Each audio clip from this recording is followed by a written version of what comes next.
আপনাদেরকে সেদ্ধ চালের গুঁড়ো দিয়ে চালের পাঁপড় বানিয়ে দেখাবো। তার জন্য দরকার আমি 1 বাটি সেদ্ধ চালের গুঁড়ো নিয়েছি।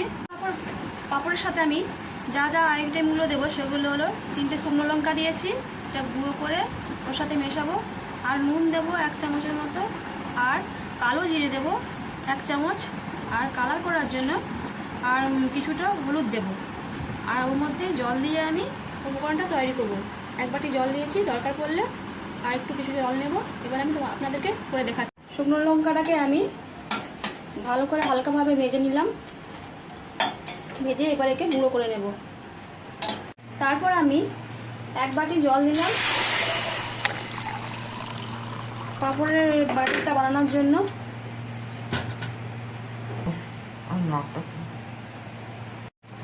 এর মধ্যে আমি চালের আটাটা মিশিয়ে দিলাম।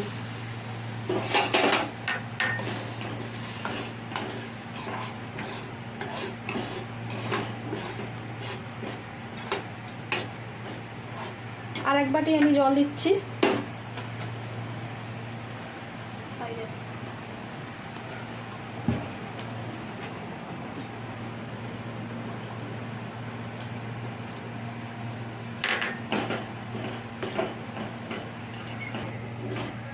একটু আস্তে আস্তে নাড়াচাড়া করে নিতে হবে যাতে তলায় বসে না যায়। আর গ্যাসের আঁচটাকে আমি মিডিয়ামে রেখেছি, কেননা বসে যাওয়ার ভয় আছে। একটু নাড়াচাড়া করতে হবে। হলুদটা গুলে রেখেছিলাম, ওর মধ্যে দিয়ে দিলাম কালার হওয়ার জন্য।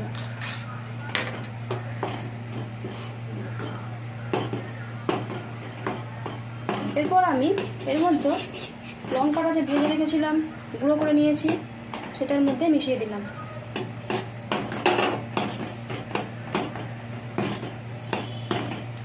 তারপর এর মধ্যে আমি দিয়ে দেব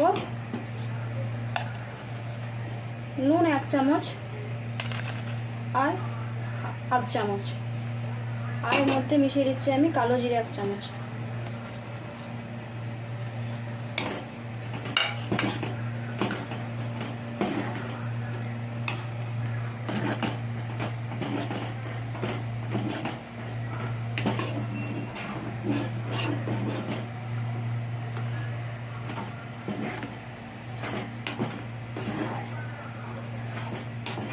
পাঁপড়ের ব্যাটারটা আমার তৈরি হয়ে গেছে। এবার আমি এটাকে রোদে শুকনো করব, করে তারপর আপনাদেরকে দেখাচ্ছি। থালার মধ্যে তেল মাখিয়ে পাঁপড়গুলোকে আমি আস্তে আস্তে থালার মধ্যে দিয়ে দিচ্ছি।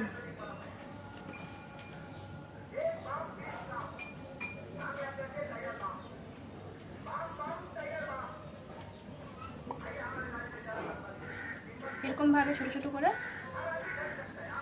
পাঁপড়গুলো আমি তৈরি করে নেব।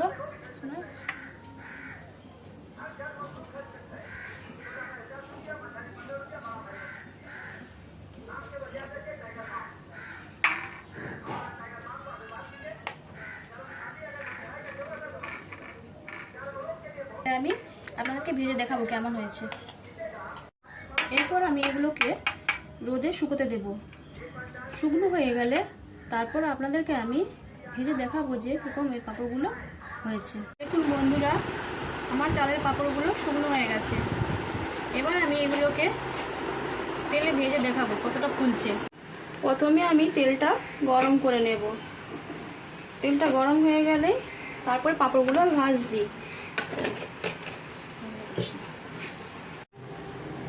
তেল গরম হয়ে গেছে, এবার পাঁপড়গুলো আমি একটা একটা করে ভেজে নেব।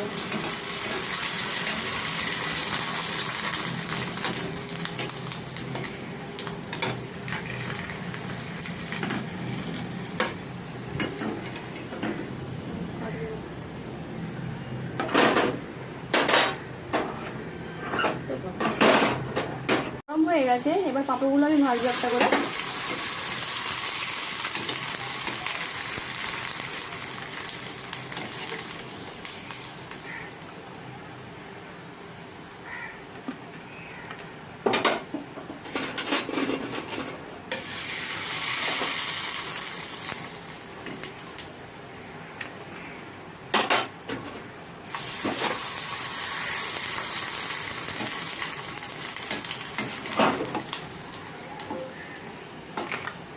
দেখুন আমার সব পাঁপড়গুলো ভাজা হয়ে গেছে।